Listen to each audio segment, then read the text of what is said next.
To start this video, I want to acknowledge that it is horrible to lose a loved one, and especially in such a public and brutal fashion as what happened to Charlie Kirk. Now, as it relates to yesterday, I really wanted to do this second video because yesterday I spent maybe 2 hours when I was recording my reaction to everything and just what was going on in social media as far as how people were talking about the news as new information and all of that stuff came in.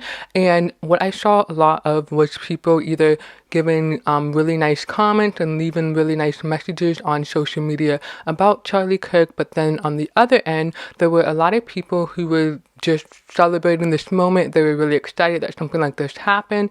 And so what this leads me to is this video where we're going to do a little bit of a deeper dive into the mixed reaction around Charlie Kirk's death. Now, it's important that I say that I think it is a human reaction to react with sadness or grief in terms of finding out about a death, especially of a public figure. But I really think that it is indifference to such a brutal death that is more concerning. So with that in mind, I want to use this video to explore why exactly people don't like Charlie Kirk and why we are seeing such a mixed reaction to his death. This is Hey Brittany, welcome back. Now, I want to talk about what led me to do this video. So I mentioned that I had seen a lot of negative stuff on Twitter. I also came across a live video that Don Lemon did earlier today, and he played about 5 to 6 clips of Charlie Kirk in his own words, and it was really controversial stuff that Charlie Kirk had said, but Don made a really good point to say that most people don't even know the things that Charlie Kirk has said. They don't even know the more controversial stuff that he said. They just know that he goes around and he debates people on college campuses and all of that stuff. And so what I want to say to that is I definitely am one of those people. I have not seen a episode of Charlie Kirk's show. I've only seen viral clips of him, and it's usually on the topic of immigration or abortion. So I have not seen anything outside of that. And so I was really surprised by some of the clips that Don Lemon was playing. And I do want to reference another clip that I saw a few years back, if I'm not incorrect on the timeline. So I know that at some point Charlie Kirk and Candace Owens, they used to debate college students together. And so I remember this one moment where I guess they were debating on like the impact of welfare on the Black community. Both Charlie Kirk and Candace were arguing that welfare hurt the Black community, and they were talking about how obviously welfare got the Black men out of the home, and then they were also talking about people being put in the project as far as what happened to Black communities, right? And so they basically explained like, hey, the government did certain things to disadvantage to the Black community, and that's why the Black community is where it is. And so how I took that comment is that both of them, but I'm really speaking on Charlie Kirk here, is that he's in a sense acknowledging that harm was done to the Black community, and he's calling it out and saying, hey, this needs to be talked about, this needs to be acknowledged, this needs to be addressed. And so from that conversation, I always assumed that he sort of had positive comments about Black people, especially since most of the clips I had just seen were on immigration and abortion. So with the clips that Don Lemon played, it did throw me for a loop because he was saying some really wild stuff. And I know that these are just short clips and they're supposed to show kind of like the most outrageous things that he said. So I don't know the full context of the clips that Don Lemon played, but I did think that it was eye-opening to see those clips and to hear the way that he is speaking about different topics as far as Black women, affirmative action, Black pilots, and all of that stuff. I know that Candace has talked about that as well, and it's kind of different because she's a Black woman, so we can put that aside, but it was just really wild to hear the comments from Charlie Kirk. And again, free speech, you can say whatever you want.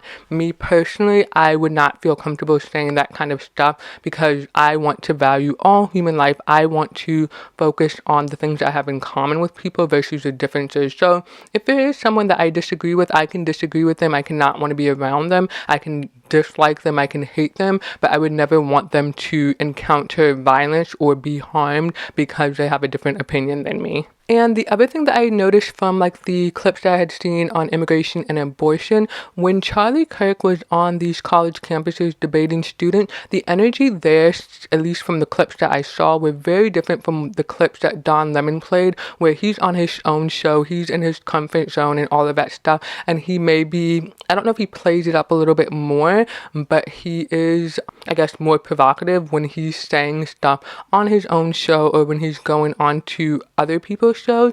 But in the viral clips that I've seen of the debates on college campuses, yes, he called people out and he said smart stuff and all of that stuff, but it seemed to me very different than what we saw in the clips that Don Lemon played. And I'm referencing Don Lemon not to call him out or anything, but just so that if you saw that live video that he did, you understand what clips I'm talking about, and so I just want to make that clear. On top of that, Charlie Kirk has been active since 2012. That is when he started Turning Point USA, and then he started his talk show in 2020. So he has basically been speaking for 5 years now, if you're just going by his talk show, and sharing his different ideas and debating people and having conversation, saying controversial things in regards to controversial topics. And so my question is, why now? What was it that made somebody get fed up at this point in time to want to resort to violence as a means to resolve a disagreement or a dispute, or just not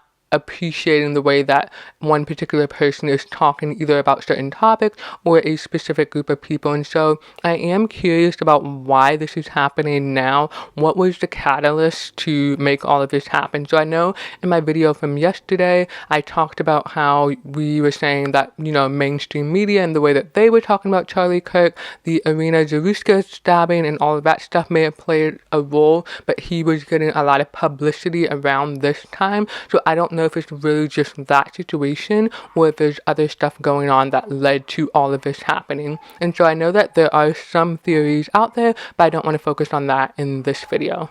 Moving on to gun violence. So I still think that it's not that we need to remove all guns from society. And if we remove all guns from society, I would say that not even cops or anything like that should have guns. Nobody should have guns if we remove guns from society. However, I don't think that this is the answer, because I think this will just lead to a uptick in violent crimes committed with other weapons. So I think right now, from some statistics that I looked up, I think about 8% of violent crimes, the weapon that is used is a knife. And I assume that that number that I saw, which was 8%, would go up if there were no access to guns. I think that people would find other ways to be violent. I don't think that removing guns will instantly make people not be violent, if that makes sense. And I also think that this will lead to people committing more acts of violence up close and personal. And I think that it's very different when you're shooting someone from far away and you're shooting multiple people versus when you have to get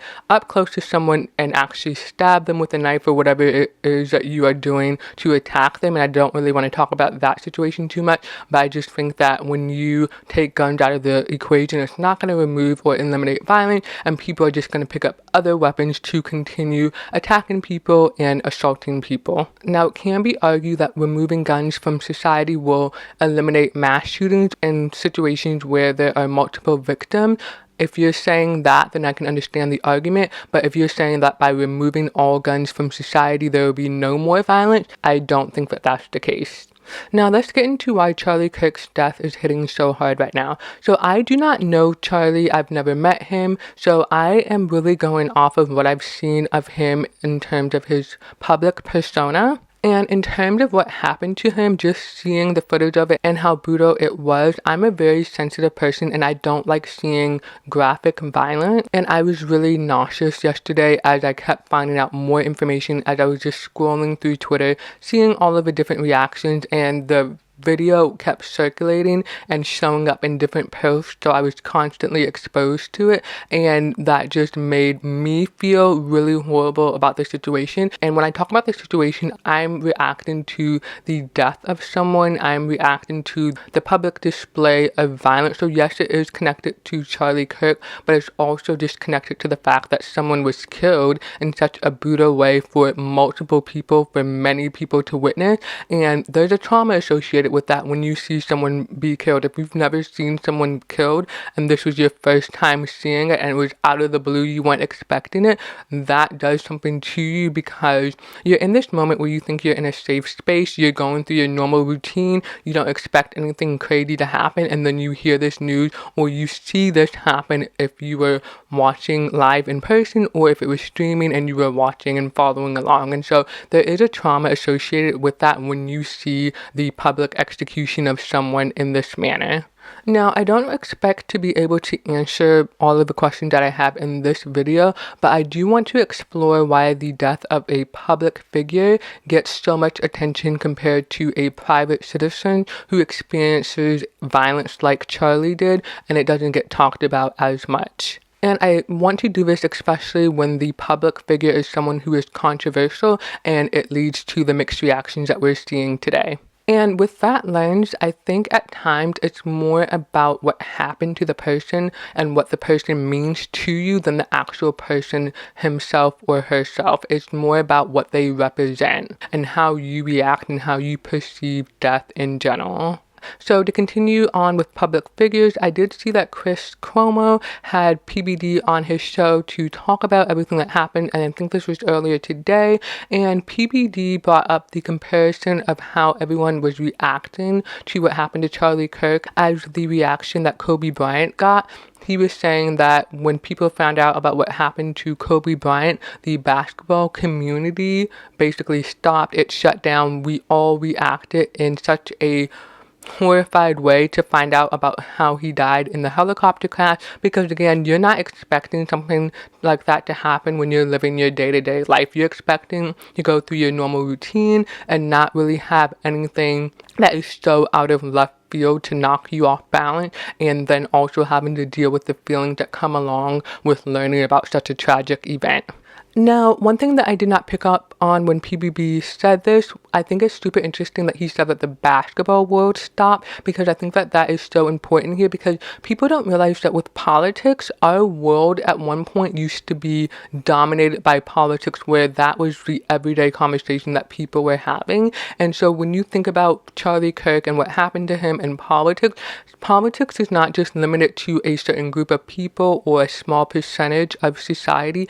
Everyone in some fashion talks about politics, whether it's on camera, whether it's in their local community, or if it's in the privacy of their own home. So they're going to know these topics that are coming up and these people who are driving the conversation. And so that's why I think it's a little bit bigger than Kobe, because yes, Kobe had a huge impact on the basketball world, and the basketball world is limited to fans of basketball players themselves and so on. So that is a large percentage of the population who is into sport, but it's not the entire population. And so there are some people who are not in politics, so they're going to be the exception to what I'm talking about here. But I really do think that politics is different because it feeds into everyday life the way that sports doesn't always do. His comparison was also really great because initially when I did my video yesterday, I said that I instantly thought of MLK, JFK, and RFK because those were public assassinations, and those are things that we still talk about to this day. And so that's why I think it is super relevant that you have those comparisons, so that you can understand how historical this moment is. But this is like a stain in American history that someone could be executed in a public environment, in a public space, just because people don't like their ideas. The whole idea of what America is founded on is that you have the right to say whatever you want to say, and people don't have to agree with you, but you should have the right to say it. Now, even though I personally would not say some of the things that I've heard other people say, I do think that it is important in a general sense that people are able to say whatever it is they feel like they can say, because we do have this pressure in society to say the perfect thing, the right thing, and if you don't say that, you're ostracized or you are rejected from society. And so that makes people bottle up all of these feelings that they have and all of these thoughts that they have, and that's not good either. You should be able to have a healthy debate about different topics, but in doing so, you should have a respect and a basic understanding that all human life should be valued. To further explore the comparisons that we brought up with Kobe, MLK, RFK and JFK, these deaths all have something in common. The first thing is that all of these things, as I mentioned, were unexpected. This came out of the blue. You may expect it to happen in another country, and that's kind of distant from you. And yes, you should be sad when you hear about deaths that are kind of unnecessary, but I think that there's an element of being removed from it when it happens somewhere else. But when it happens here, where we should be safe to have debates and have different discussions about different topics, you don't expect that someone is going to be executed for saying whatever it is they believe. I think that it is problematic that we're now in a society where people are going to be afraid to speak up, and in a culture of mind your own business where people are already scared to physically intervene in altercations or anything like that, now preventing people from wanting to speak up is really crazy. And so it's this kind of gradual movement towards silencing people and preventing people from wanting to act when we need more people to act. We need more people to speak up and say positive things and say courageous things that otherwise would not be said because everyone's too scared to say it. And so again, I think that people should be focusing on doing things for the greater good, and the debates and the discussion should be around how to accomplish that in a way that benefits everyone. In regards to these deaths being unexpected, I did read an article earlier today, and it was basically saying that a security company was in touch with Charlie Kirk, and they was basically saying, hey, you're going to be executed at one of these public events that you hold. You need to up your security, and you need to have bulletproof glass around you when you're at these outdoor venues and all of that stuff. And from the article that I read, it was saying that basically they gave him this advice and then they never heard back from him. I wasn't really sure how deep these discussions were going, but I know that some political figures, they do have bodyguards and all of that stuff, especially if they're in elected position. But I'm not sure about the people who are not in elected position, where they are either in Congress, they're either the president, the vice president, that sort of thing. I don't know what it's like for YouTubers who have really big platforms and they are going out and about in their day-to-day, but also going to these public events. I don't really know what the security setup is like for them. They may have local police officers, retired police officers as bodyguards and stuff like that in security for the events, but I don't know how sophisticated it is, because what happened yesterday is a huge escalation in terms of the political unrest and the social unrest that we're seeing and how people are reacting to different things. We have Epstein, we have Irina Zaruska and her stabbing, and then we have the school shooting, and then we have all of this other stuff that has happened as well that I haven't named and talked about. So there is a lot of different things that are happening that are slowly moving people towards either continuing to infight or continuing to fight with people that they don't agree with, and people are really getting siloed into their different groups and not really wanting to work across the aisle to make connections and to find common ground, because we probably have a lot more in common than we have differences. Because I was listening to Chris Cuomo and he was talking about his relationship to Charlie Kirk, and I think PBD, it might have been PBD, and he was saying, hey, we agree on 80 to 90% of things, and so it's that 20% of things that people don't agree on that is really causing so much divide, and that's really crazy when you think about it. And of course there are going to be some people who say, well, I don't agree with anything he says, I'm against everything he says, 100% I don't agree with anything he said, and so there's not that percentage where they can find common ground. But I think for the most part people do have more things in common than they have differences.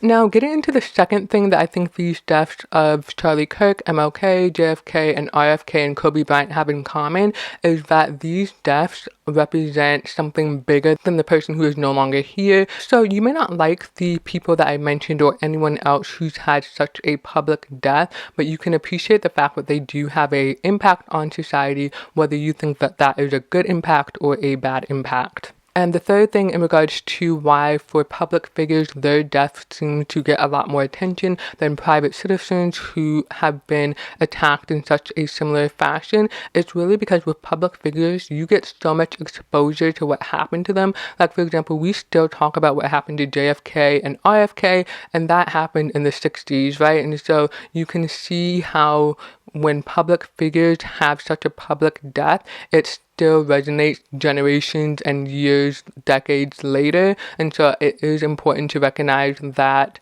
when you have such constant exposure, like yesterday, I was on Twitter basically all day after the news was announced, and I got so absorbed and fixated on finding out whatever I can, and then also reading such mixed reactions. It was like getting whiplash between good comments and then bad comments. And so I'm the type of person where if I get really immersed in something in my day-to-day life, when I go to sleep, that stuff, it enters my dreams, and sometimes I get nightmares, and other times it really freaks me out to where I can't sleep, but my mind is on a loop and just kind of circling back through the things I read throughout the day. And so I don't like having such exposure to graphic things like this, because it does make me uncomfortable. But I do think that it is important to talk about stuff like this, because this mixed reaction that we're seeing with Charlie Kirk is crazy for so many different reasons. But I also think it is important to understand that there is a distinction between being outraged and hurt and sad over just the general idea of death, but then also understanding and talking about who someone was and the impact that they had on their community. And I don't think that the two things have to be exclusive. If someone is super horrible or whatever, depending on how horrible they are, right? Like if you've committed murder, if you've abused people, if you've raped people and all of that stuff, I think that there's a more direct correlation to how people will receive or respond to your death. But when it's someone who's just talking and saying crazy things, I don't know if there's always a direct correlation. But I think the general thing that I want to point to here is I think that we should always react to any news of death with sadness and an understanding that a life was lost, regardless of whether or not you think good things about that person or if you hate them. You should have a understanding that when someone dies, especially in a horrific way, it is something that we do need to reflect on, because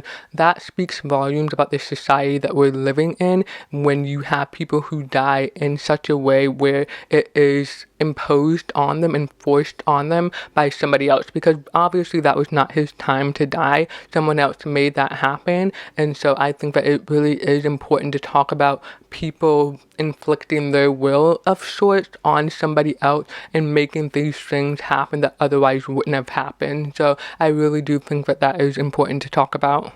Okay, so moving on, I do want to talk about society in general. And so my stance is that I am against violence. I don't believe that violence should be used as a means to resolve a dispute or a disagreement. I don't think people should just resort to violence because they don't like someone. We've seen all of these instances, from what happened to Charlie to people getting beat up and bullied because someone doesn't like them in school and they get attacked and all of this stuff. And so I really think that we need to find a different way to deal with all of these differences and disputes and disagreements instead of resorting to violence. So I really hate seeing the divisiveness between black people, white people, the Democrats, the Republicans, the ones on the far left, the ones on the far right, and all of the other races as well, and different religions. I really hate seeing that. I wish we all had a basic level of respect for everyone, regardless of their gender, their race, their religion, right? Where they come from, the country that they come from. Because